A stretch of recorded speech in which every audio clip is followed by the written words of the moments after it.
उनके खिलाफ सुन लीजिए, या तो आप ही बोल लीजिए। नहीं, आप, मुझे पता है आपका फूफा चाचा या मामा लगता है नीतीश, या मोदी आपका फूफा मामा है, तो आपको दिक्कत क्या है? या तो आप बोल लिया करिए या सुन लिया करिए।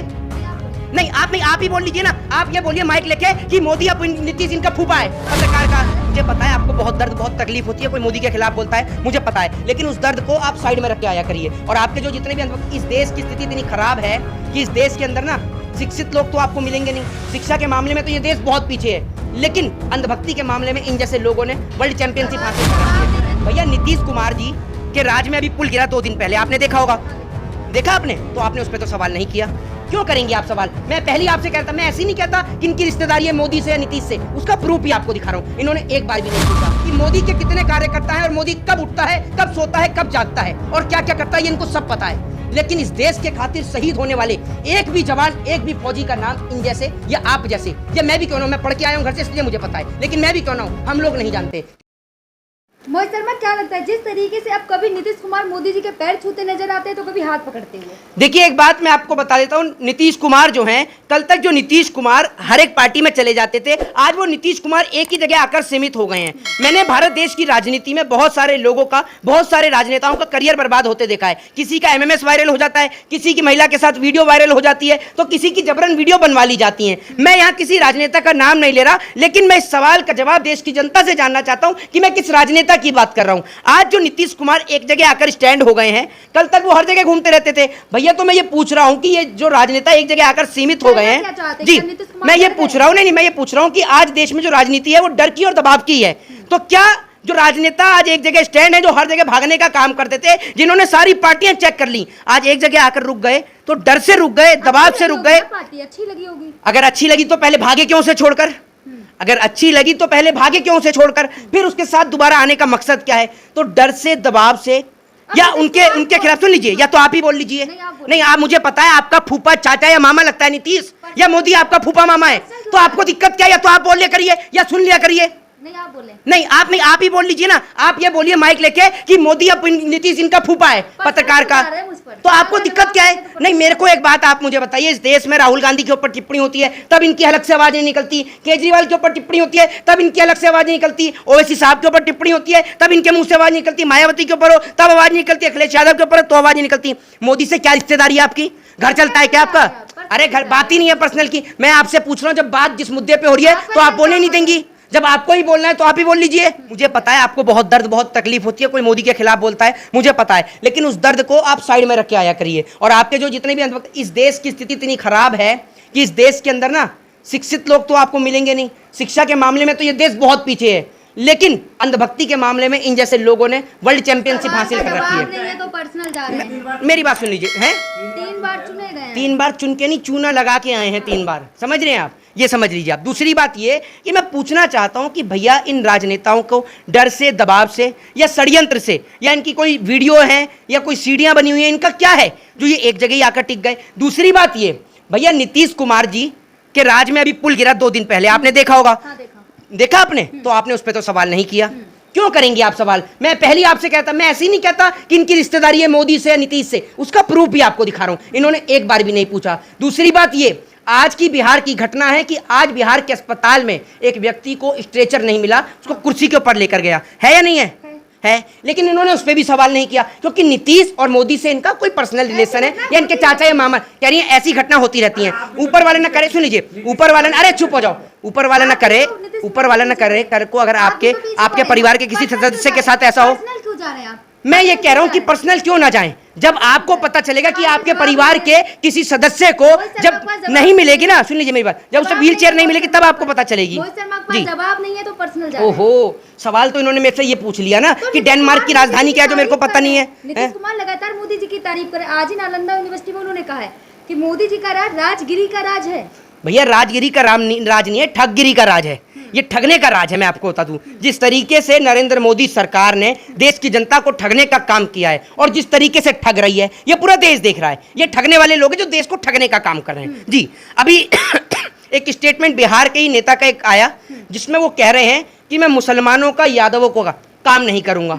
मैं तो जेडीयू के नेता, मैं तो पहले ही इस देश की जनता को समझा रहा हूं, लेकिन इस देश की जनता समझने को तैयार नहीं है। एक बात आप मुझे बताइए, बहुत सारे यादव हैं जिन्होंने बीजेपी में पोस्ट भी ले रखी है। मैं कहना चाहूंगा बहुत सारे मुस्लिम हैं जिन्होंने बीजेपी में पोस्ट ले रखी है। मैं कहना चाहूंगा कि अपना जमीर बेच दिया क्या? अपना जमीर बेच दिया या बिल्कुल ही बिल्कुल बिल्कुल गिरावट कर दी आपने, बिल्कुल गिर के बैठ गए, नतमस्तक हो गए, दंडवत कर दिया? आप में अगर शर्म नाम की थोड़ी सी भी चीज बची है तो मैं उन तमाम यादव भाइयों से कहना चाहूंगा कि आज ही बीजेपी से इस्तीफा दें और बीजेपी से इस्तीफा देकर बीजेपी को छोड़ने का काम करें। दूसरी बात ये कि ये कह रहा है जो नेता कि भैया कि मैं मुसलमानों का काम नहीं करूंगा, और सांसद है। पता है कैसे सांसद हैं, ठीक है? तो ये जो कह रहे हैं और इसका बयान का समर्थन कर रहे हैं गिरिराज सिंह, ठीक है? वो गिरिराज सिंह जिन्हें कोई नहीं जानता, वो गिरिराज सिंह जो है वो इनके बयान का समर्थन कर रहे हैं और वो कह रहे हैं कि मैं 2014 से ये कह रहा हूं। तो गिरिराज सिंह की संसद के, लोकसभा के जितने भी लोग हैं उन तमाम में से एक भी लोगों को गिरिराज सिंह जैसे आदमी को वोट ही नहीं डालना चाहिए। इनका तो विरोध होना चाहिए। ये लोग सांसद बनने के लायक हैं? ये ऐसे गिरे हुए लोग हैं। जनता में ही आता हूं और मैं अपने आप को इंक्लूडेड करके बोल रहा हूं। इस देश की जनता अगर पढ़े लिखे लोगों का समर्थन करती ना तो इस देश के अंदर आज हजारों लाखों नहीं करोड़ों बाबा साहब भीमराव अंबेडकर जैसे लोग होते। उन जैसा कोई नहीं बन सकता, उन जैसे लोग होते। इस देश के लोग ऐसे लोग हैं। आज एक बात मुझे बताइए, जम्मू कश्मीर के अंदर आतंकवादी हमला हो रहा है, लगातार मुठभेड़ चल रही है। मोदी जी जा भी रहे हैं वहाँ। हाँ हाँ, तो मोदी जी मेरे ख्याल से जा रहे हैं तो सारे सैनिकों को छुट्टी दे दी जाएगी। तो कल मोदी जी लड़ेंगे, मुठभेड़ करेंगे कल आतंकवादियों से। ब्रेकिंग न्यूज दे दीजिए कि कल मोदी जी वहां जम्मू कश्मीर में आतंकवादियों से मुठभेड़ करेंगे। नहीं, एक बात आप है तो अगर उसके लिए सेना है, चलो ये तो मुझे पता चल गया कि उसके लिए सेना है। अगर उसके लिए सेना बढ़ाने जा रहे हैं, हाँ, हौसला बढ़ाने जा रहे हैं। उनको तो पता नहीं आर्मी ऑफिसर को कैसे गोली चलती है। कल मोदी जी के 47 लेके खड़े होंगे और बताएंगे ऐसे नहीं ऐसे चलाओ, है ना? तो जब मोदी जी, एक बात आप मुझे बताइए, अभी आपने कहा कि मोदी जी हाँ प्रधानमंत्री है तो जा क्या है, प्रधानमंत्री हैं तो जा रहे हैं। ये भाई मैंने इस देश में प्रधानमंत्री तो सुना है, प्रधानमंत्री क्या होता है? प्रधानमंत्री कहा, ज्यादा सुन रहे हैं। मेरी बात सुनिए, पहले तो सवाल और जवाब दोनों।